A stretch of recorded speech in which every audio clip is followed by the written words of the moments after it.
Bismillahirrahmanirrahim. Assalamualaikum warahmatullahi wabarakatuh. Waalaikumsalam warahmatullahi wabarakatuh. Teman-teman yang insya Allah diberkahi oleh Allah Subhanahu Wa Taala.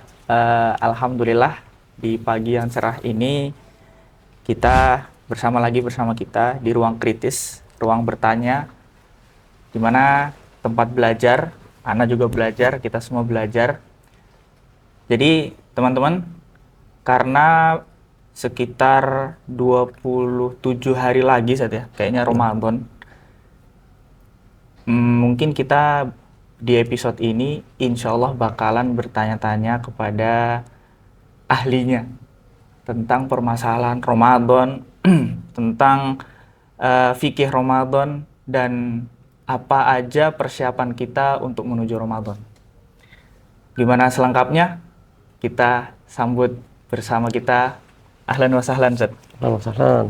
Kaifa haluk? Alhamdulillah. Beliau adalah Ustadz, siapa Ustadz namanya tuh? Matahari Satria. Ustadz Matahari Satria. Beliau ini lama di Mesir. Berapa tahun Ustadz antum di Mesir, Ustadz? Ya, berapa ya hasilnya? 6-7 tahun lah, sekitaran segitulah. Oh gitu. Wah, berarti udah paham betul ya culture orang-orang Mesir. Waduh. Gitu. Ya, sedikit-sedikit ya Ustadznya.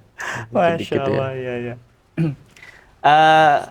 Di pertanyaan pertama ini, Ustadz, Ara mau nanya, sebenarnya kita ini kan, apalagi yang udah balik ya, yang udah umur-umur 20-an tuh, sebenarnya kita sering bertemu dengan bulan Ramadan ya, Ustadz ya. Sering bertemu dengan bulan Ramadan. Tapi terkadang rasanya Ramadan itu seperti begitu-begitu saja, Ustadz. Kayak ya udah Ramadan datang terus berlalu. Nah, yang Ana mau tanyakan sebenarnya persiapan kita itu harusnya seperti apa ketika bulan Ramadan itu datang? Iya, emang kalau ngeliat Ramadan ini kan bulannya tuh selalu ada masalahnya kan. Dia setiap tahun tuh selalu ada. Cuma jadi menarik nih gini nih ya Zidan. Bulan Ramadan itu kan identik dalam umat Islam itu kan bulan yang penuh dengan kebaikan. Kalau dalam bahasa Ana itu event tahunan dari Allah gitu. Event tahunan. Eventnya itu kan Allah di dalamnya itu nggak cuman kasih kita tanda kutip beban ya, tapi juga ada banyak rahmat, banyak kemudahan gitu.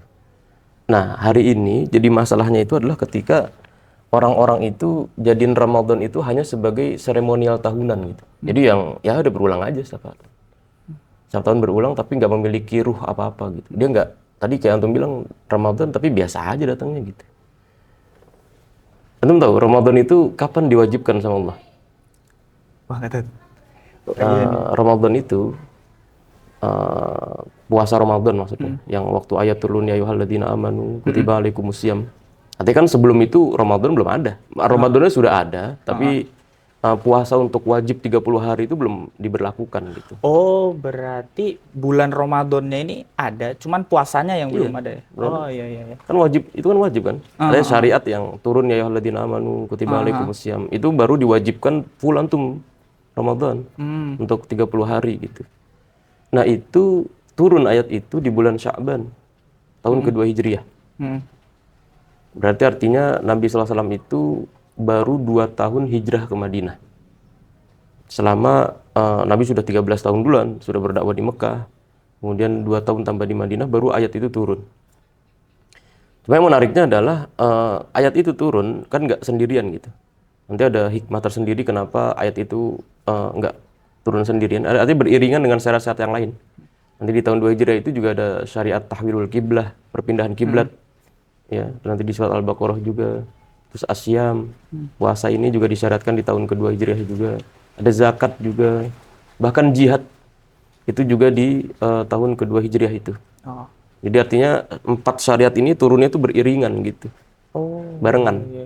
Nah, kan tadi Anda bilang Ramadan itu diwajibkan tahun kedua Hijriah kan? Artinya Nabi SAW itu sudah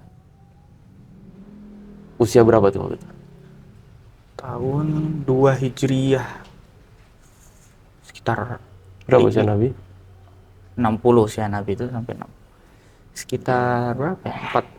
48. waktu 50. Nabi gini, jadi waktu Nabi SAW dapat perintah buat Ramadan di tahun kedua Hijriah, itu kan artinya cara ngitungnya begini, begitu Nabi SAW diutus jadi Nabi, kan di usia 40 kan.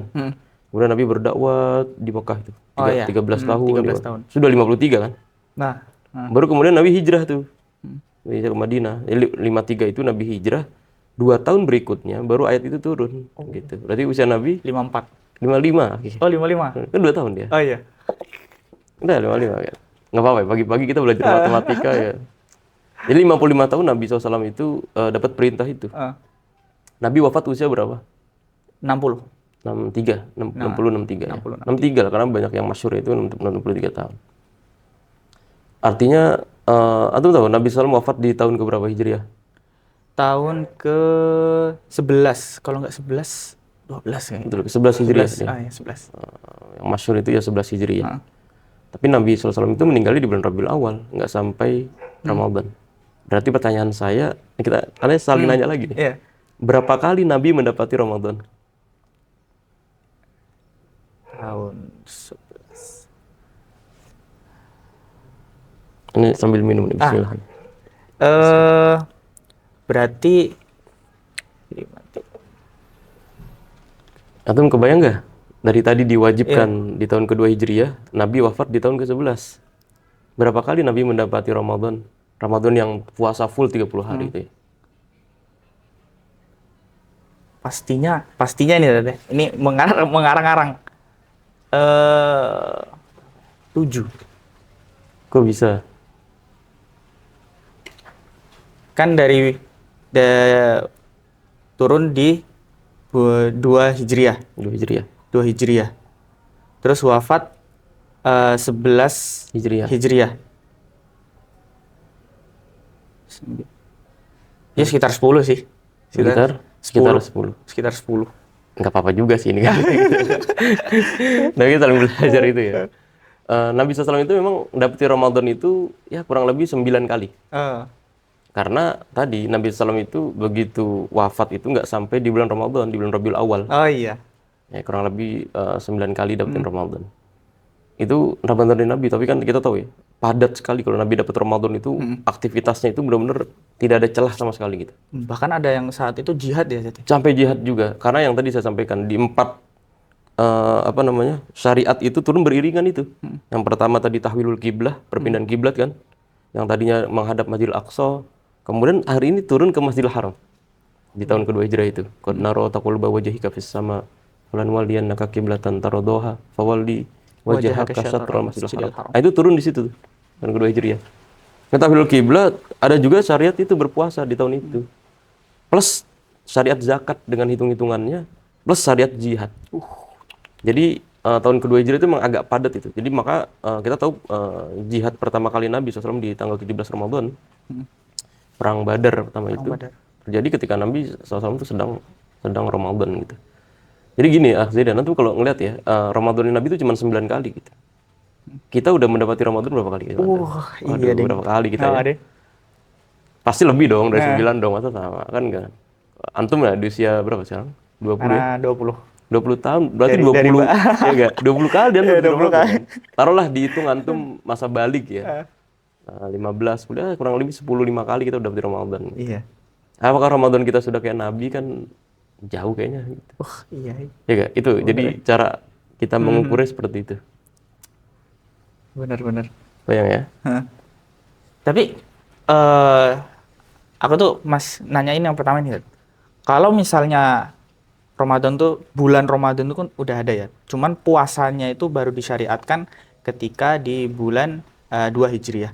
Apakah umat-umat yang lain itu juga berpuasa seperti kita ya?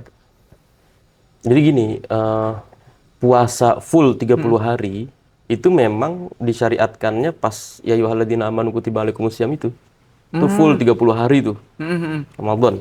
Tapi puasa itu juga dilakukan sama kaum muslimin. Tapi tidak full 30 hari. Kayak antum tahu puasa Asyura. Itu juga diwajibkan dulu. Tapi kan itu hanya di bulan Muharram. Ada juga puasa-puasa yang lainnya gitu, yang kemudian begitu puasa wajib itu sudah diberlakukan, yang lainnya menjadi sunnah gitu. Jadi artinya sebelum itu ya mereka puasa juga sama. Cuma full 30 hari puasa itu nggak sembarang. Jadi itu ada tahapannya sebenarnya. Oh gitu. Ini agak panjang sebelum pembahasannya, tapi ada tahapan sebelum Allah itu kemudian mensyariatkan syariat puasa itu. Jadi memang yang perlu kita ketahui dalam syariat Islam itu, Allah itu ketika memberlakukan sebuah syariat itu nggak secara tiba-tiba gitu. Jadi kalau bahasa kitanya itu ada thrillernya dulu. Jadi di pelan-pelan baru kemudian berlaku. Kayak Allah mengharamkan khamar, kan nggak tiba-tiba khamar haram gitu. Enggak. Dia ayat-ayatnya itu yang turunnya itu pelan-pelan dulu. Ya, ada step by stepnya step gitu. by stepnya dulu, pelan-pelan. Nanti baru sampai haram khamar haram. Begitupun juga dengan syariat yang lain. Emang ada syariat yang tanpa tahapan itu ada. Tapi kebanyakan syariat itu, ya, beberapa dari syariat itu yang kemudian disyariatkan itu bertahap itu. Gitu. Jadi memang ini perlu kita pahami bahwa kita dalam berbicara syariat dan sebagainya itu nggak bisa tiba-tiba langsung, wah langsung hari ini kita berlakukan, hari ini juga kita langsung sempurnakan. Enggak. Gitu. Nah, kalau ngomong-ngomong tentang permulaan Ramadan nih saya. Kita nih harusnya ngikut mana? Ada yang bilang, aku ikut Muhammadiyah, aku ikut pemerintah. Itu gimana sih? Waduh, ini kita banget ini. Kalau yang ini tidak bisa dipakai ke khalayak umat Islam secara dunia kan? Karena ini kan kita aja nih nasional kan? Di nasional aja. Cuma menariknya kita di Indonesia itu ya hal-hal yang begini tuh jadi mewarnai lah kita di Ramadan. Kita kalau di Mesir itu nggak ada, karena satu suara.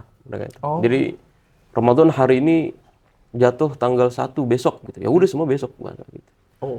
Kalau kita kan di Indonesia itu kan ya nih beragam ya, dengan berbagai macam perbedaan dan sebagainya. Tapi ya tadi itu masing-masing dalam melihat ru'yatul hilal, kemudian hitung-hitungannya juga ya. Ini terjadi perbedaan, tapi ala kulli hal mereka sudah memiliki dalil masing-masing gitu untuk menerapkannya. Ala kulli hal antum sebenarnya sih babnya bukan di situ. Tapi tentang persiapan kita di Zaidan. Tentang persiapan kita. Karena bulan Ramadan itu ya antum ngikutin pemerintah misalnya, Muhammadiyah dan sebagainya, itu cuman perbedaan kapan kita melakukan itu kan. Cuma yang jadi masalah tuh bukan itu sebenarnya. Bukan kapannya, tapi bagaimana antum masuk ke Ramadan.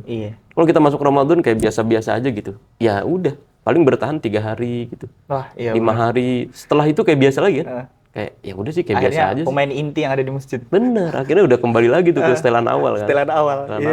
Karena bukan kapan sebenarnya. Nah, ini yang banyak disalah pahami gitu sama kita itu. Kita hari ini berdebatnya tadi tentang wah Ramadan pakai ini, kapan terjadi dan sebagainya.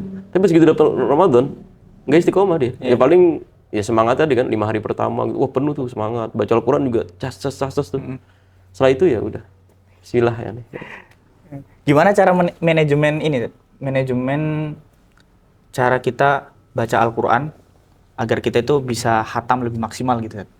Pertanyaannya, antum mau memperbanyak kuantitas dalam menghatamkan atau kualitas dalam menghatamkan?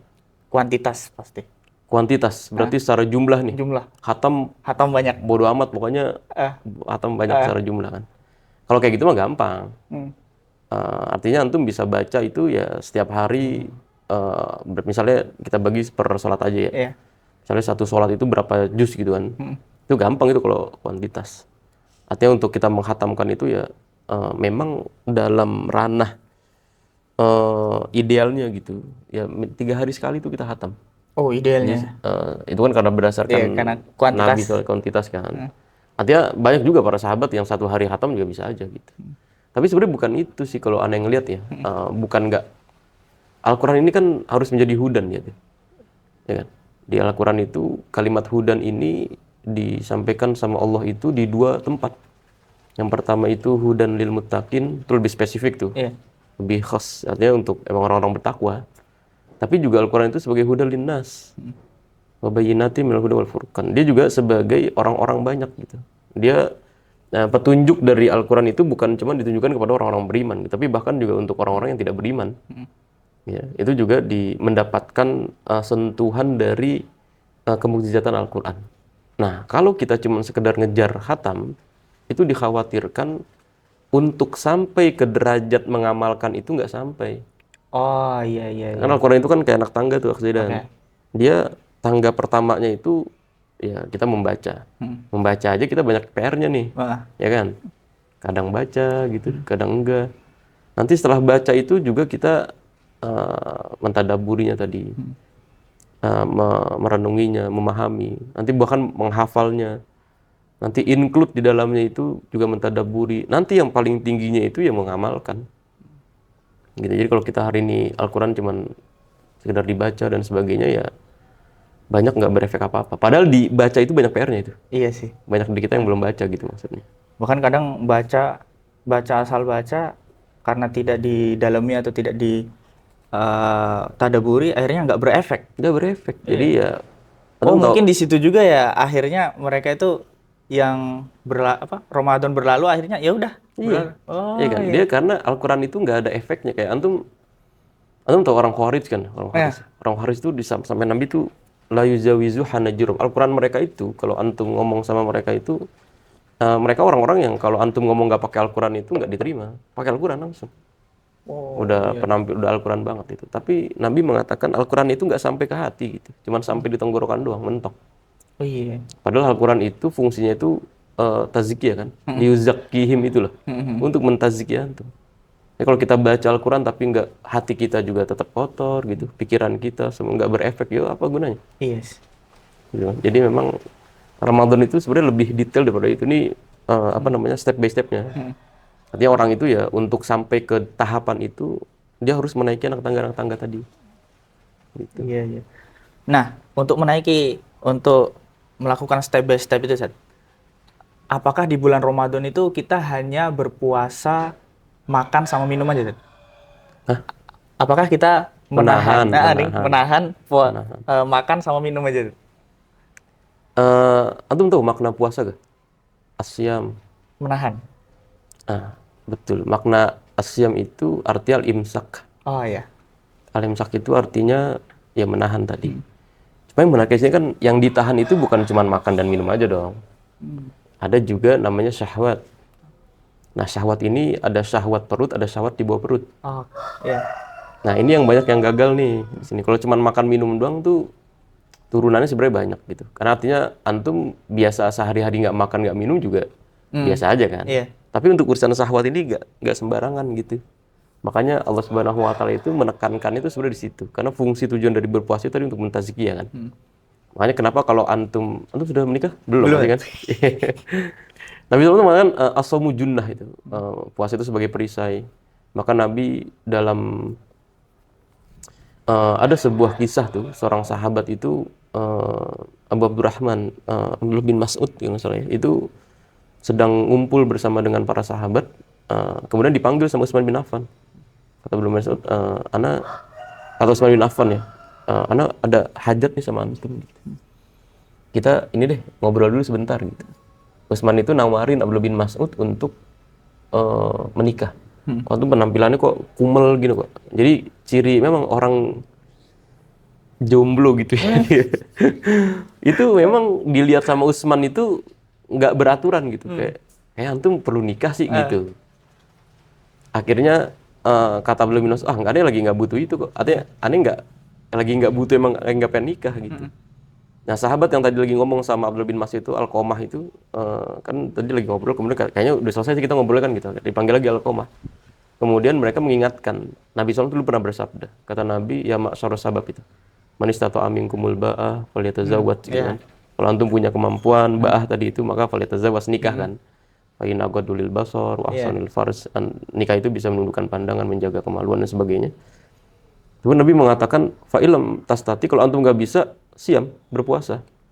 Fa inna lahu wija, karena puasa itu punya wija. Jadi gini, puasa itu, ini secara medisnya ya, karena kita itu ketika tidak makan, tidak minum, itu membuat kita lemas tuh. Jadi tidak ada asupan. Syahwat makan dan minum itu beriringan. Dia berjalan berbarengan dengan syahwat kemaluan. Jadi kalau orang itu tidak makan, tidak minum, kemampuan untuk melakukan itu pun juga menurun gitu. Makanya kita kenapa hari ini, peradaban hari ini itu yang yang di sounding terus, disuarakan gitu. Itu tentang budaya kuliner. Iya. Jadi, ya kan, orang tuh makan tuh hari ini tuh segila itu memang. Makanya hari atau kayak di zaman antum nggak ada hari. Di zaman aneh kecil lah dulu, ya. Atau di zaman aneh sosial antum, itu food blogger, itu nggak food blogger. Tahu. Ya kan? Yang apa mereview makanan, Iya, ya kan? Ini review enak, makanan. ini itu belum semeriah sekarang tuh. Kenapa seperti itu? Karena memang zaman itu untuk hal makan itu sesimpel itu. Antum ada yang makan, nggak ada yang nggak usah makan. Oh ya. Hari itu makan Kalau kalau sekarang, wah, ya gak? semua dilahap. So dilakukan. Itu bahkan Anda juga heran itu ada orang bisa rela pergi menumpuh jalan jauh. Dari sini ke Bandung misalnya. Rela naik bus tuh kereta cepat sampai Bandung makan sesuatu pulang lagi. Cuman untuk makan doang. Itu ngeri ya. Dan itu syahwat yang nanti berkaitan dengan di bawah perut itu. Makanya hari ini banyak anak-anak muda itu yang tidak bisa menjaga karena syahwat makannya itu tidak tertolong. Oh iya. Budaya kulineran itu. Karena itu tadi ya yang berbarengan itu. Benar. Nah itu bisa dicegahnya dengan berpuasa. Nabi SAW itu dulu pernah ngumpul sama sahabat. Kemudian ada seorang sahabat itu yang bersendawa. Itu sendawa. Ya. Tanda apa sendawa? Ya penuh di sini. Tanda kenyang kan? Tanda kenyang. Kata Nabi SAW, kuffa'anna jusha'ak. Tahan dari kami sendawamu. Fa inna atwalan nas ju'an yaumal qiyamah aktsaruhum shib'an fid dunya. Kata Nabi SAW, ini nggak boleh terjemahin atau terjemahin. Ini nggak apa-apa. Kata Nabi SAW, orang yang nanti pada hari kiamat di akhirat itu yang paling panjang laparnya itu orang yang sering kenyang di dunia. Ayo. Tuh. Makanya hari ini budaya kulineran itu ya Allah, itu belum nanti kita ngomong turunan penyakitnya ya. Yang obesitas lah dan sebagainya gitu.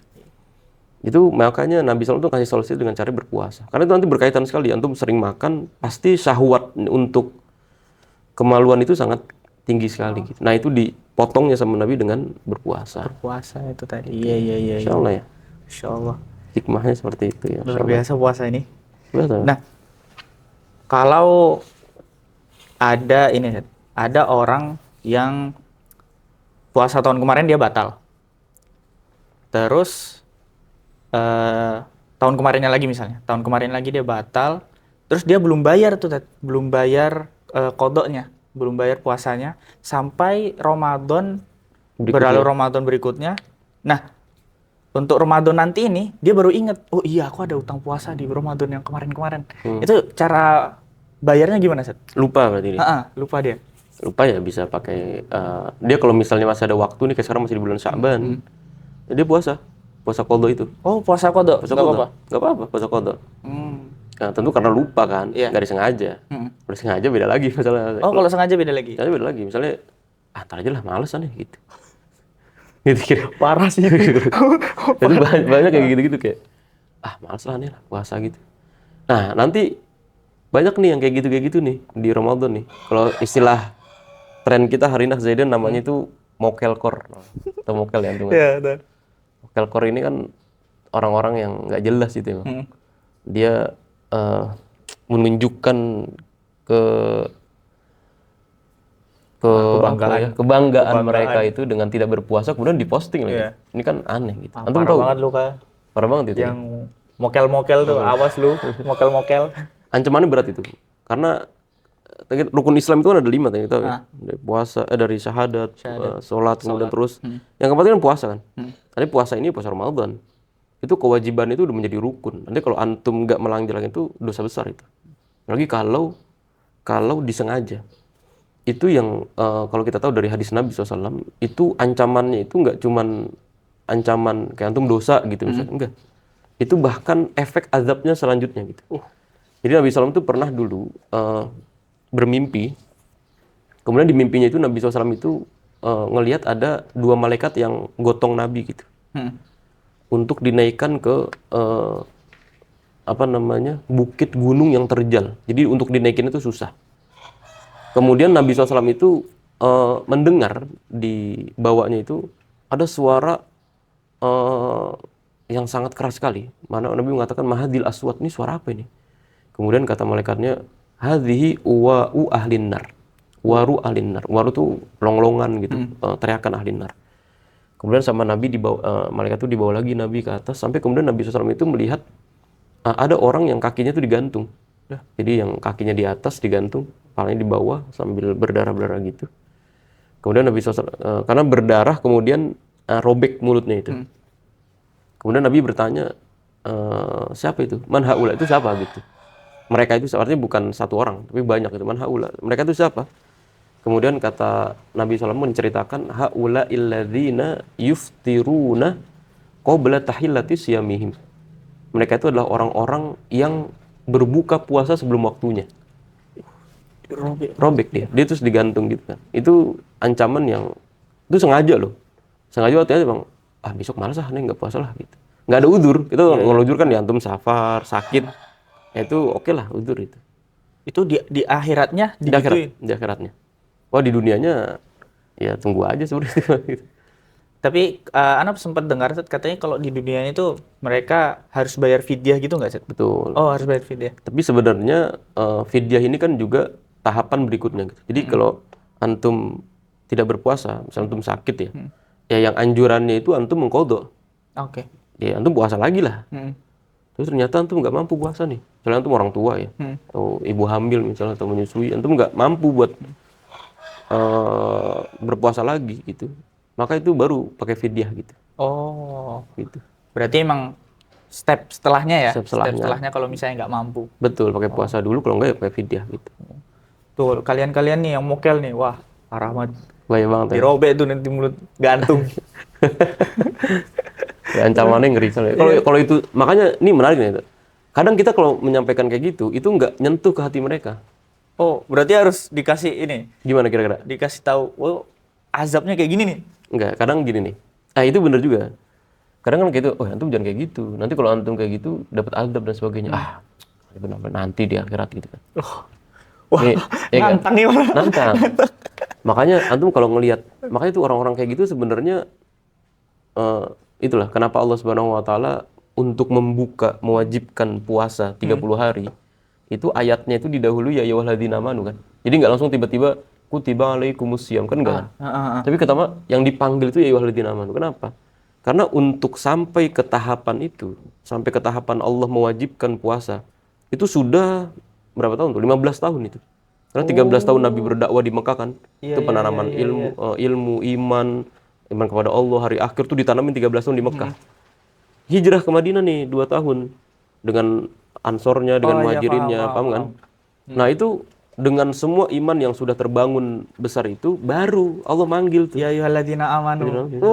Iya benar. Ya ayyuhalladzina amanu. Makanya orang-orang yang bisa merasakan ruh di dalam Ramadan, itu orang-orang yang pasti imannya itu kerasa gitu. Iya. Berarti mereka itu yang dipanggil oleh Allah, amanu tadi itu. Amanu. Iya paham. Orang beriman doang gitu. Karena kalau nggak beriman kayak tadi, nyantai aja lah. Walaupun dia beriman, orang Islam gitu, tapi kayak karena imannya nggak jelas kan dia, surut dia. Iya. Bahkan mungkin habis kosong kali itu. Ntar aja lah, biarin. Biasanya juga nggak sholat, biasanya juga nggak puasa gitu kan, nyantai gitu. Nah itu orang-orang pasti imannya itu dipertanyakan. Kumur 3 yang keluar 2, wah parah. Apalagi kumur pakai RT lagi. Makin itu lagi kan, makin nggak keluar tuh gitu. Aduh. Gitu ya, Masya Allah emang. Cuci muka pakai es buah. Waduh. Parah. Iya.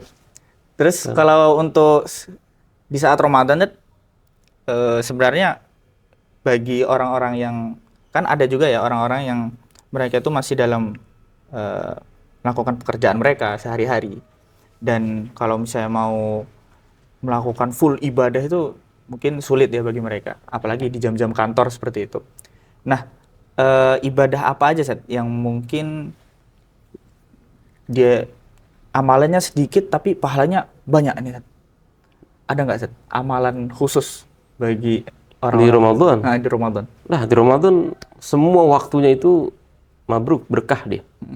Waktu itu berkah. Karena Nabi SAW itu bilang ketika dalam satu hadis itu Nabi mengatakan qad ja'akum syahrul Ramadan. Telah datang kepada kalian itu bulan Ramadan. Syahrun mubarak. Bulan yang diberkahi. Nah, jadi antum kalau ngeliat dari redaksi hadis Nabi itu, nanti kita akan paham tuh kenapa Nabi itu kok menyampaikan Ramadan itu bulan yang penuh dengan berkah. Karena di kalimat selanjutnya Nabi itu bilang sisi berkahnya itu di mana? gampangnya gini, kita nggak usah ngeliat sisi hadis Nabi deh. Kita ngeliat sekarang aja di Indonesia gitu. Kalau datang Ramadan, yang bahagia orang Muslim dong atau bukan orang Muslim juga? Oh, selain sampai ada ini yang apa sih namanya itu? Takjil kor. War takjil. War takjil. Kan? Yang ngabisin takjil siapa? Orang Muslim atau orang non-Muslim? Non-Muslim. Kan? Itu aja sudah tak tanda tuh. Artinya kalau Ramadan itu yang bahagia itu bukan cuma orang beriman. Oh iya benar. Orang kafir juga bahagia dia. Yang bulan Ramadan. Itu karena Nabi mengatakan Ramadan ini bulan diberkahi. Nanti sama Nabi itu didetailkan bagaimana diberkahi. Kata Nabi, tuftahu fihi abwabul jannah. Jadi di bulan Ramadan itu pintu langit itu dibuka. Atau untuk pintu langit kan? Pintu langit itu ada SOP-nya dia. Kalau cara gampang kita memahaminya itu ketika datang Isra Mi'raj. Karena Isra Mi'raj itu ketika Nabi naik ke atas, itu kan nggak langsung naik. Jadi sama Jibril masuk pintu langit pertama, ketok-ketok dulu, Assalamualaikum gitu. Ini siapa? Jibril. Datang sama siapa? Muhammad. Terus ditanya lagi, apakah dia sudah diutus? Gitu. Sudah, baru bukain. Mas. Langit kedua juga gitu. SOP-nya sama tuh sama kedua. Emang susah, karena nggak sembarang orang bisa masuk langit itu. Nah nanti di Ramadan, Allah itu menghamparkan itu. Di langit itu, bahkan dalam riwayat yang lain, pintu surga itu dibuka.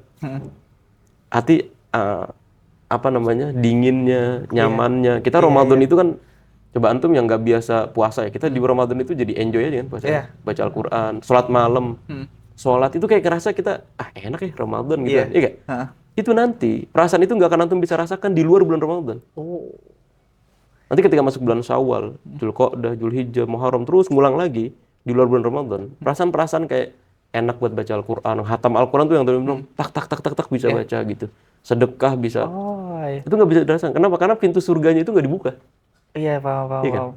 Artinya kita melakukan semua ibadah di bulan itu mendapatkan pahala bahkan berlipat ganda ya? Berlipat ganda, karena enak kita melakukan amal itu enak.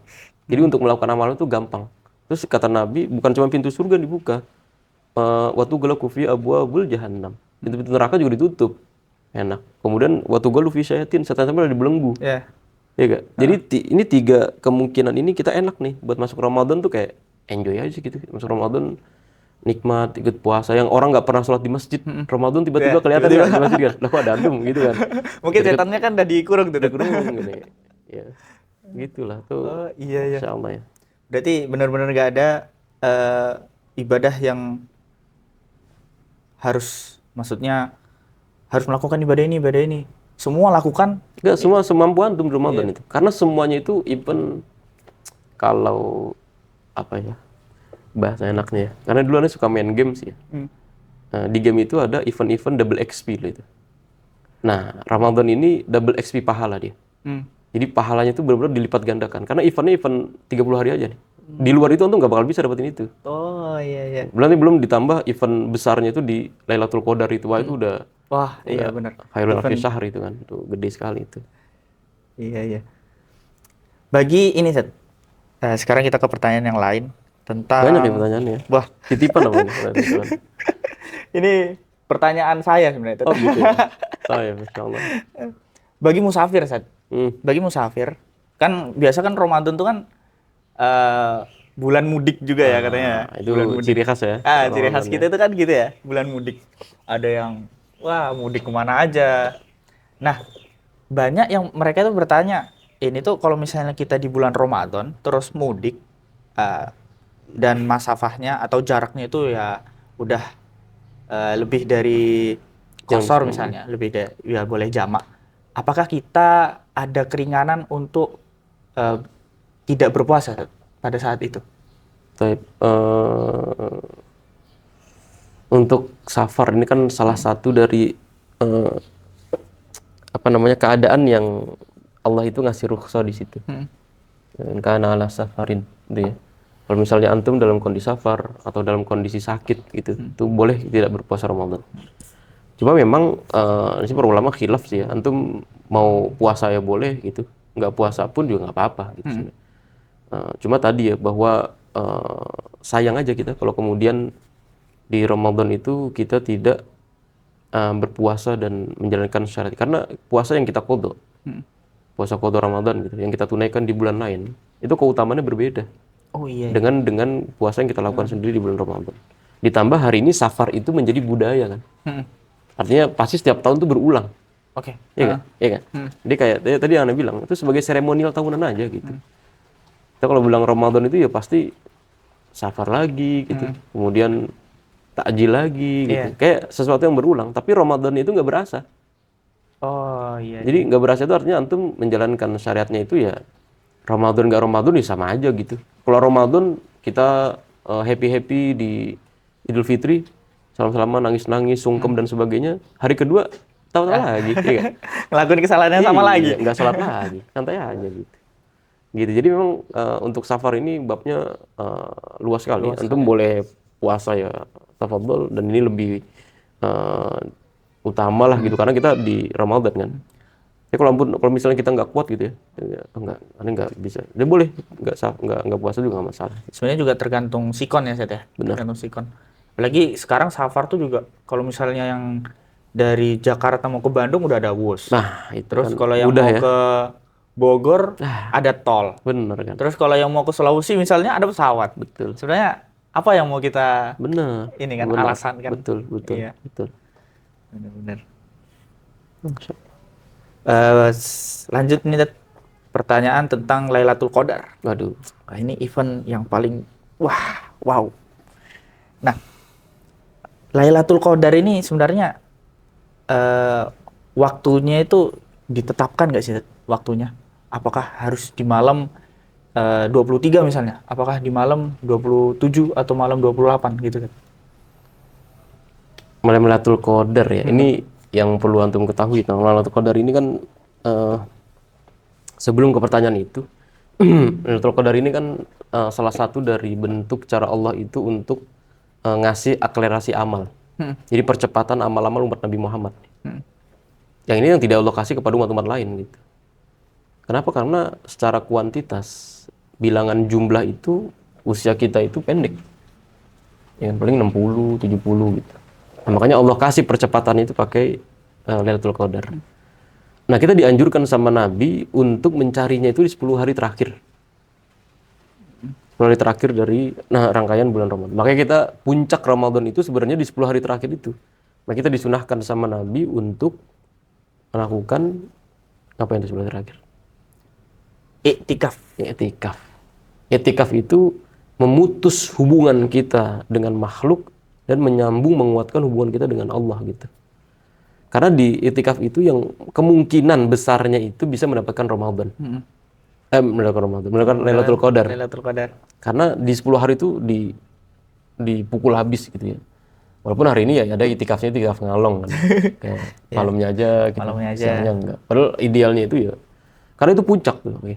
Jadi puncak dari Ramadan itu, bahkan kalau dalam bahasa Nabi itu yashuddu izarahu, Nabi itu sampai mengencangkan ikat pinggangnya. Ya, walaupun dalam maknanya itu adalah menjauhi istrinya gitu ya. Tapi ya itu menunjukkan bahwa secara grafik Ramadan itu semakin Ramadan ke puncak itu semakin tinggi intensitas Nabi itu dalam beribadah gitu. Nah, termasuk tadi ketika Ramadan itu memang ada yang menyampaikan hari-harinya itu di tanggal-tanggal tertentu yang kemungkinan besar terjadinya Lailatul Qadar. Di malam ke-27. Malam-malam ganjil kan. Malam-malam ganjil. Cuma jadi masalahnya di kita tuh kayak gitu. Di kita itu kan semuanya bisa ganjil, bisa genap kan. Contoh gini, antum ngikutin yang Muhammadiyah, versi Muhammadiyah. Iya kan? Iya benar. Lah, versi Muhammadiyah lagi genap nih. Tapi kan versi pemerintah lagi ganjil kan. Iya kan? Itulah kenapa Anda bilang, udah antum 10 Ramadan tuh nggak usah ngikutin antum mau ganjil genap, udah bismillah itu. Karena itu semua bisa kemungkinan, loh antum kalau misalnya antum mengklaim ya, Anda ikut Muhammadiyah nih, Anda sekarang lagi Lailatul Qadar nih. Saya bilang, loh enggak, Lailatul Qadar aneh kemarin tuh, masa kayak gitu kan? Udah 10 hari terakhir itu emang udah antum memutus semuanya itu. Udah enggak, karena kita nggak tahu kan kapan Lailatul Qadar itu. Cuma memang disebut sama Nabi SAW itu hari itu lebih tenang, ya. Salamun hiya hatta matla'il fajar. Jadi memang suasana itu setenang itu ada ciri-ciri khas aja gitu. Sesahdu itu gitu. Iya. Itu di malam. Berarti emang ada tanda-tandanya. Ada tanda-tandanya. Gitu. Tapi ya tadi kita kadang tanda-tanda itu kan kalau kita nggak punya kemampuan untuk melihat tanda-tanda itu juga kayak sama aja kan. Iya. Kayak kemarin juga enak-enak aja sahdu karena hujan saat itu. Lalu belum Mending tentu mending juga. mempersiapkan dari tanggal di 10 hari terakhir itu mending kita persiapkan ya dari Udah, awal. dari Udahlah awal. kita di masjid fokus bismillah sampai akhir Ramadan. Bahkan lebih baiknya lagi kalau di masjid antum nggak bawa handphone. Oh, iya itu. Itu dia tuh. Iya kan? Itu dia tuh. Iya kan? Kadang itikaf itu kan handphone itu kan tadi ya. Antum memang fisiknya itu di masjid, ya kan? Benar benar Tapi benar. kan raganya ini kan ya ada di mall, ya gak? Ada Apalagi di, yang baca Quran di handphone. waduh, Aduh, waduh, ada notif dikit. Wah, aduh, apa nih? langsung ke Scroll distract lagi. kan, langsung ke distract kan, Langsung ke distrik. waduh, gampang makanya. Ya Allah ya Rabb. Godaannya berat ya. Nah, kalau ini sekarang kita nanya tentang seputar keluarga, Sat. Walaupun saya belum berkeluarga, tapi saya menanyakan hal ini. Gimana caranya kita memanajemenkan di dalam keluarga kita ini, Sat, agar kita bisa maksimal. Keluarga-keluarga kita, misalnya ayah, ibu, adik-adik, dan anak kita itu bisa maksimal di dalam bulan Ramadan ini, Sat. Mungkin antum yang udah berkeluarga kan, Sat? Iya, Ramadan ini juga menjadi bulan tarbiyah kan. Bulan tarbiyah itu artinya untuk menanamkan sisi-sisi tarbiyah dalam nilai-nilai Islam itu supaya diterapkan di dalam keluarga-keluarga muslim. Mungkin yang memang harus diperhatikan itu adalah tentang bagaimana sosok seorang ayah gitu. Itu memastikan anggota keluarganya itu bisa menjalankan syariat Islam di bulan Ramadan itu dengan sedemikian maksimal gitu. Ini pembahasannya mungkin agak panjang ya tentang keluarga. Mungkin kita ngambil fragmen-fragmen sedikit tentang bagaimana kisah-kisah para salafus soleh terdahulu ketika mereka di bulan Ramadan, bahkan Nabi SAW di bulan Ramadan. Itu kalau kita melihat di bulan Ramadan itu yang pertama, kalau antum disebut Ramadan ya, Ramadan gitu. Yang terbersih di benak antum apa? Puasa. Puasa, satu. Anda bilang lagi Ramadan, yang terbersih antum apa? Tarawih. Tarawih. Ramadan, apa lagi? Apa ya? Wah ini, wartajil. Antum lihat ya, bagaimana Al-Quran itu memframing, yang kayak kalau antum orang media kan, Al-Quran itu suka membuat framing tadi. Di dalam Al-Quran, Ramadan itu yang di framing itu Al-Qurannya. Maka ketika Allah mengatakan syahru Ramadan alladzi unzila fihil Quran, itu menunjukkan tentang korelasi, hubungan yang sangat kuat sekali antara Ramadan itu dengan Al-Quran. Bahkan Nabi SAW itu, kebiasaan Nabi di bulan Ramadan itu selalu mudarosah Quran dengan malaikat Jibril. Ini kan dalam satu hadis Nabi yang Nabi disampaikan sama para sahabat, karena Nabi SAW itu ajwadun nas. Nabi itu orang yang paling ajwad, royal. Dia gampang ngasih dan sebagainya. Wa ajwadu ma yakunu fi Ramadan. Tapi ketika datang bulan Ramadan, kedermawanan Nabi itu ningkat, nambah gitu.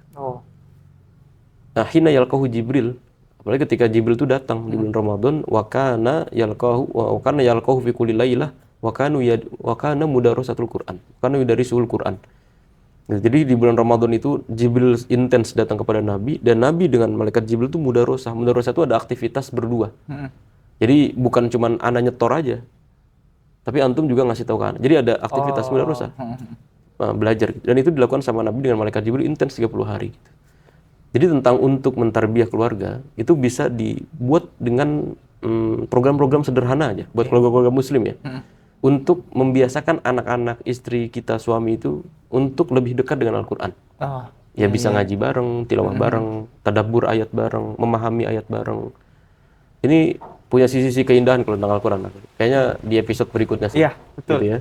Wah. Nanti bisa spill sedikit tadi tentang bagaimana Al-Quran itu memang memiliki sisi mukjizat itu yang bukan cuma dari segi bacaan, tapi dari semua yang ada dalam Al-Quran itu mukjizat. Bahkan sampai bahasa-bahasanya juga. Iya. Jadi memang ya yang sekarang untuk keluarga-keluarga Muslim bisa dibiasakan kita dengan Al-Qur'annya. Ya suami mencontohkan kepada istri bagaimana baca Al-Qur'annya. Ayah misalnya dalam setiap waktu habis subuh itu intens membersamai anak-anak, istri baca Al-Qur'an gitu. Berarti kecil. Lebih sering mendekatkan diri kepada Al-Qur'an. Bulan Ramadan itu bulan Al-Qur'an. Bahkan sekelas Imam Malik, Imam Darul Hijrah, Imam Madinah itu salah satu imam mazhab, itu beliau menutup kajian hadisnya. Kajian hadis Muwatta. Itu beliau punya kajian hadis kan. Muwatta itu ditutup diganti dengan kajian Al-Qur'an. Itu saking memang kalau Ramadan itu semua tentang Al-Qur'an. Jadi kalau nanti antum punya program apa namanya?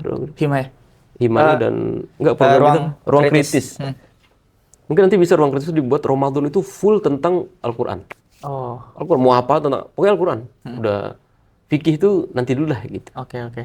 Ya kan? Iya. Semua tentang Al-Quran. Ya bacanya, ya tadaburnya, ya membahas ayatnya, ya tematiknya, semua tentang Al-Quran.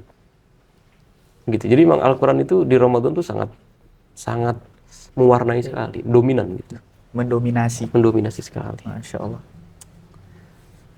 Kita masuk Gitu ke ya. ini, Set. Tentang fikih wanita, Set. Masya Allah. Gila. Banyak nih kita nih ya. Beberapa tema-tema. Beberapa besar ya. tempat. Nah, apa hukumnya, Set, kalau misalnya wanita itu ikut sholat rawih di masjid, Set? Hukum. Mm-mm. Kalau hukum mah boleh aja. Boleh aja. Boleh. Cuma kan Soalnya aku tuh ada dengar katanya wanita itu harusnya di rumah, katanya sholatnya harusnya di rumah. itu tadi kalau kita bicara hukum, Mm-mm. hukumnya mah boleh gitu. Apa hukumnya baca Al-Quran pakai handphone, Sat? Boleh. Boleh. Soalnya nggak boleh kan. Cuma kan nanti ada adab-adabnya gitu. Oke. Nah, adab-adabnya ini yang kadang tuh lupa diperhatikan gitu. Nanti selain adab juga bab keutamaan. Keutamaan itu bab afdoliyat. Mana utamanya? Kalau kita bicara hukum ya tadi misalnya perempuan. Kan nggak mesti harus tarawih aja kan. Iya. Nah, di luar tarawih juga banyak perempuan-perempuan yang sholat di masjid kan. Oke. Iya kan? Mm-mm. Bagaimana hukumnya itu? Kalau kita bicara hukum boleh. Mm-mm. Ya antum perempuan sholat di masjid boleh selama memperhatikan tadi adab-adabnya kan. Antum jangan pakai yang solek-solek lah, jangan yang menor-menor gitu kan, jangan terlalu wangi dan sebagainya. Itu mah oke lah gitu ya. Itu secara hukum.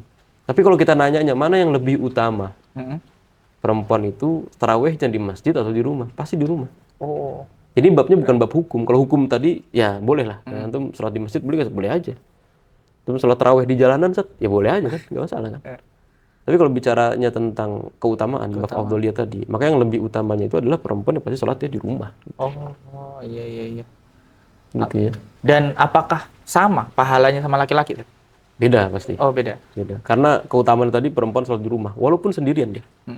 Dan laki-laki itu kewajibannya memang berjamaah di masjid. Iya. Gitu. Pasti secara pahala pasti berbeda. Keutamaannya antara laki-laki dan perempuan gitu. Karena perempuan itu juga bisa memiliki keutamaan pahala sendiri. Kenapa? Untuk perempuan itu bukan tidak dibolehkan ya, tapi lebih utamanya di rumah untuk menjaga fitnah laki-laki gitu. Wong hari ini ya perempuan udah pakai penutup semuanya udah rapi aja kadang kena fitnah kan. Kadang kena fitnah, benar. Apalagi momen-momen taraweh tuh ya kan, momen-momen modus-modus ya kan. Taraweh kan kadang gitu ya, banyak perempuan-perempuan yang nggak pernah kelihatan nih. Ya pas Ramadan tiba-tiba, kok ada gitu kan. Wah ternyata rumahnya kadang ditekin tuh sama laki-laki. Ya namanya laki-laki kan. Gitu. Jadi untuk menjaga fitnah. Kalau antum, apalagi kalau perempuan tuh cantik ya, cantik emang terkenal gitu. Cantik ini cantik ijma, bukan cantik relatif. Kalau cantik relatif kan menurut antum cantik, lain-lain belum kan. Ini cantik ijma. Kita semua sepakat, cantik ini. Gitu. Itu anjurannya memang harusnya di rumah gitu. Untuk meredam adanya fitnah di kalangan laki-laki gitu. Karena laki-laki itu jadi dulu nih dari penciptaan Nabi Adam ya. Jadi penciptaan Nabi Adam. Jadi bentuk fisiknya itu sudah ada. Ketika dimasukkan ruh. Jadi kalau ibaratnya robot yang nyala tuh mata duluan. Oh, ini laki-laki. Laki-laki. Kan Adam. Hawa belum ada. Tapi Adam. Iya. Laki-laki. Jadi begitu dia dibuat fisiknya itu, kemudian dimasukkan ruh. Yang nyala itu kan mata duluan dia. Sing nyala. Nah, itu yang ngelihat ke sekian surga, kenikmatan surga. Makanya itu laki-laki tuh nggak bisa di mata tuh nggak bisa dia. Baik kita di Ayyuhalladzina amanu itu ya suruh Godul Basor itu. Karena mata laki-laki itu yang jadi incaran setan untuk menggoda itu emang di matanya itu. Kalau perempuan tuh di telinga dia. Kalau perempuan di telinga. Makanya laki-laki tuh gampang ngasih modus kan. Iya. Situ. Gitu lah, Sedan. Benar. Ya. Kalau untuk ini wanita-wanita yang lagi haid, kan mereka nggak boleh puasa nih katanya. Mereka nggak boleh puasa. Nah, ibadah apa yang mungkin mereka bisa lakukan ketika dalam kondisi tersebut? Bisa berzikir. Berzikir nggak masalah. Bahkan sebagian pendapat tuh boleh baca Al-Quran tapi nggak menyentuh kan. Oh iya. Atau hafidhuh ya misalnya, hafal Quran kan. Ya bacalah Al-Quran. Tapi tidak menyentuh. Walaupun ada pendapat lagi mengatakan ya mutlak. Antum haid itu ya nggak baca, nggak megang sama sekali. Tapi ada banyak aktivitas perempuan yang sedang berhalangan itu untuk tidak kehilangan pahala di bulan Ramadan. Ya dia menyajikan untuk suaminya, anak-anaknya, Bisa hidangan. pahalanya bisa diambil dari situ Iya, ya. Iya, tanpa mengurangi pahalanya kan. Dia bisa menjaga, ini banyak pahala puasa. Dan itu bukan kekurangan. Itu salah satu dari bentuk regulasi yang Allah berikan kepada perempuan yang tidak Allah berikan kepada laki-laki. Oh iya. Haid itu gitu. Jadi memang ini kadang perempuan-perempuan kan juga suka mengeluh, ya Allah kenapa kok haidnya itu datang pas sholat id gitu. Oh iya. Kan? Padahal kalau sholat id ya tuh datang aja. Walaupun nggak sholat misalnya, datang aja gitu. Tapi kalau sholatnya itu di lapangan kan, datang aja nggak masalah. Gitu. Tapi ya nggak jangan sholat. Iya sih. Gitu kan. Bahkan di situ kalau kita tadaburi atau kita pikirkan lagi, di situ letak adil Allah kayaknya. Bukan kayaknya sih, emang iya. Ketika suaminya itu beribadah, ketika suaminya itu mendekatkan diri kepada Allah, istrinya menopang dengan memberikan mungkin iftar, memberikan, masya Allah bener ya. Iya. Dia yang memfasilitasi, supaya bisa bekerja dengan nyaman, anak-anak sekolah. Itu kan bagian dari effort si istrinya kan. Iya. Pasti masih istri nggak dapat pahala. Bener. Kecipratan juga pahalanya. Jadi untuk para wanita-wanita yang sedang haid jangan minder. Jangan minder. Karena ibadah itu luas ya. Luas sekali. Kita bisa melakukan banyak cara di dalam kondisi yang terbatas tadi. Iya. Insya Allah. Enak ya kita ya. Iya. Islam itu mempermudah itu. Iya, itu Nabi sendiri ngomong. Nabi mengatakan inna hadzal din yusrun. Agama ini mudah. Itu tipikal syariat Islam itu. Jadi kalau kita nanti ngeliat syariat yang lain, ini mungkin di episode berikutnya kalau antum bikin program lagi, kalau ngebahas syariat Islam itu ciri yang paling dasar, benang merahnya itu. Agama ini mudah, itu aja. Agama ini nggak pernah sulit. Antum kalau sholat nggak bisa diri, ya gak? Duduklah. Iya. Kalau nggak bisa duduk ya tiduran, berbaring gitu. Artinya sampai sebatas itu. Kalau antum bisa puasa sekarang puasa, kalau enggak ya enggak. Gitu. Jadi sesimpel itu. Kadang kita hari ini ya karena mungkin belajarnya masih belum utuh gitu ya. Jadi ngelihat syariatnya itu bawaannya itu beban aja gitu, berat gitu. Orang itu juga kalau ngelihat orang Islam sendiri susah sih kayaknya gitu. Padahal agama Islam ini terkenal itu dengan agama yang yusrun, yang gampang, mudah gitu. Tapi bukan untuk dimudah-mudahkan. Tapi bukan untuk dimudah-mudahkan. Mudah. Kalau kata orang Jawa tuh jangan gampang ke. Jangan gampang.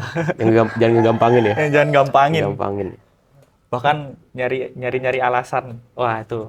Wah ini parah itu. Bahaya kurang itu kan. Insyaallah ya. Kalau untuk bayar zakat fitrah, apakah boleh jauh-jauh hari sebelum akhir bulan Ramadan? Sebelum akhir bulan Ramadan. Akhir bulan Ramadan. Gini, zakat fitrah itu boleh aja sudah sebelum bulan Ramadan. Cuma anjuran yang, tapi ini juga susah sih ya. Idealnya kita bicara idealnya, keutamaan tadi. Utamanya itu sebelum antum sholat id. Oh, sebelum sholat id. Oke. Sebelum sholat id antum bagiin tuh, ya gak? Apa tadi? Zakat fitrah itu. Zakat fitrah. Tapi kan di kita kan nggak kayak gitu kan. Nah gimana mau bagiin orang kita lagi mudik bagiin itu kan nggak bisa itu. Benar. Nah makanya disiasatinya seperti itu. Di sebelum berakhir bulan Ramadan ya 10 hari terakhir sih biasanya itu sudah membayar zakat fitrah tadi. Supaya apa? Supaya orang-orang yang jadi gitu, itu saking Islam itu memang bisa dirasakan oleh banyak kalangan gitu. Artinya nanti jangan sampai antum pas Idul Fitri, hari berbahagia, momentum antum bahagia gitu. Itu yang dirasakan hanya sebagian kalangan aja gitu. Yang lainnya sedih dan sebagainya kan. Ya. Nah, zakat fitrah itu menjadi wasilah untuk menyalurkan kebahagiaan itu. Untuk orang-orang yang mungkin ketika Idul Fitri itu tidak dalam kondisi yang utuh secara materi dan sebagainya, itu bisa didorong dengan zakat fitrah itu. Dan zakat fitrah itu kita bisa nyalurin sendiri, pribadi gitu bisa, Teten? Boleh. Soalnya kan culture kita kan iya, pasti ke masjid kan, ke lembaga kan. Lembaga gitu. Boleh, antum itu lebih bagus lagi. Antum ngasih ke Pak nih zakat fitrah saya. Cuma kalau kita kan tadi Itu orang nggak mau repot kadang tuh. Gitu, ngapain sih gitu. Cuma bayar aja lah gitu. Benar. Yang penting naruh aja udah. Naruh gitu. udah selesai kan. Iya. Gitu. Masya Allah ya. Wah, udah panjang banget ini pembahasan kita ini. Dari mana-mana. Ini perlu dipotong-potong nggak? Ya, nanti dipotong-potong. Alhamdulillah. Baik teman-teman, alhamdulillah kita udah sampai akhir dari obrolan santai. Santai atau apa Santai nih? tapi berbobot. Santai tapi berbobot. Insya Allah ya. Ya bagi teman-teman, jangan sampai Ramadan kita ini yang tinggal berapa hari lagi, sekitar 20-an hari lagi, menjadi Ramadan yang begitu-begitu saja. Menjadi Ramadan yang sama seperti Ramadan yang kemarin. Artinya kita harus memaksimalkan dengan mempersiapkan bulan Ramadan yang akan datang ini dengan maksimal. Karena kita nggak tahu kan kita bakalan ketemu dengan Ramadan selanjutnya apa enggak ya. Betul, karena ini mungkin sedikit ya. Iya, apa, di Ramadan itu kan juga terkenal dengan bulan ampunan tuh. Jadi kenapa dikenal dengan bulan ampunan? Itu Nabi sendiri yang ngasih tahu. Kalau kita ngeliat redaksi hadis-hadis Nabi, makanya kalau kita ngelihat di dalam hadis-hadis Nabi itu Nabi kadang mengatakan man soma Ramadhana kan itu imanan kan masyhur, terkenal banget ya kan. Ustadz pasti selalu menyampaikan itu kan, man qomar imanan wa ihtisaban, pasti balasannya itu ghufira lahu ma taqaddama min dzambi. Itu yang pertama. Kemudian kita di malam Lailatul Qadar. Kan kita juga dianjurin itu Aisyah nanya Rasulullah kalau datang malam Qadar kita ngapain sih gitu. Ya, kata Nabi antum baca doa nih Allahumma innaka afuwin, ya kan, tuhibbul afwa fa'fu. Itu minta ngapain? Minta apa itu? Minta maaf kan? Minta ampunan kan? Ampunan. Nanti dalam redaksi Nabi SAW dalam hadis yang Nabi kata Nabi rogi ma'anfun, rogi ma'anfu rojulin, celaka orang celaka. Itu udah 3 tuh. Yang pertama kalau namaku disebut dia nggak bersolawat, itu celaka tuh kata Nabi. Kemudian yang kedua orang yang datang bulan Ramadan falam yugfar lahu. Ya, jadi bulan ini tadi karena kembali ke awal nih, orang datang bulan Ramadan tuh kayak dianggap bulan biasa. Jadi dia ya se-enjoy-nya aja gitu. Tapi pas Ramadan berlalu, dosa-dosanya belum diampuni. Wah, iya. Ya, ini yang tadi saya sampaikan, kenapa bulan Ramadan itu bulan yang identik dengan doa, identik dengan ampunan. Karena di bulan Ramadan itu, karena kalau kita ngeliat di Al-Quran, rangkaian mulai dari 183 tuh tentang Ramadan sampai 187. Itu ayat itu selalu nyempil di ayat itu tentang ayat doa itu. Wa idza sa'alaka ibadi itu. Anni fa inni qarib. Iya kan? Itu ayat tuh nyempil di rangkaian hukum-hukum Ramadan itu. Kewajiban Ramadan tadi tentang syahr Ramadan al-unzila fil Qur'an. Nah, setelah itu baru wa idza sa'alaka ibadi anni fa inni. Apa maksudnya? Itu bahwa di bulan Ramadan itu bulan yang sangat identik sekali dengan doa gitu. Dengan doa, dengan ampunan. Itu bulan yang untuk tercapainya doa itu sangat besar. Yang pertama karena Ramadan, yang kedua karena kita lagi puasa juga kan. Iya. Betul tahu kan doa lagi puasa kan. Itu artinya sedouble-double itu memang. Iya kan? Benar. Nah, kalau kita sampai selesai Ramadan belum diampuni, kebangetan antum. Kebangetan. Semoga kita menjadi orang-orang yang diampuni oleh Allah Subhanahu wa taala setelah datang bulan Ramadan. Itu kan redaksinya ghufira lahu ma taqaddama min dzambi. Betul. Yang udah lama-lama. Tentu berarti dosa-dosa kecil kan. Yeah. Ya, tapi kan itu kalau antum banyak dosa kecil ya gunung juga kan. Iya benar. Iya kan? Ya.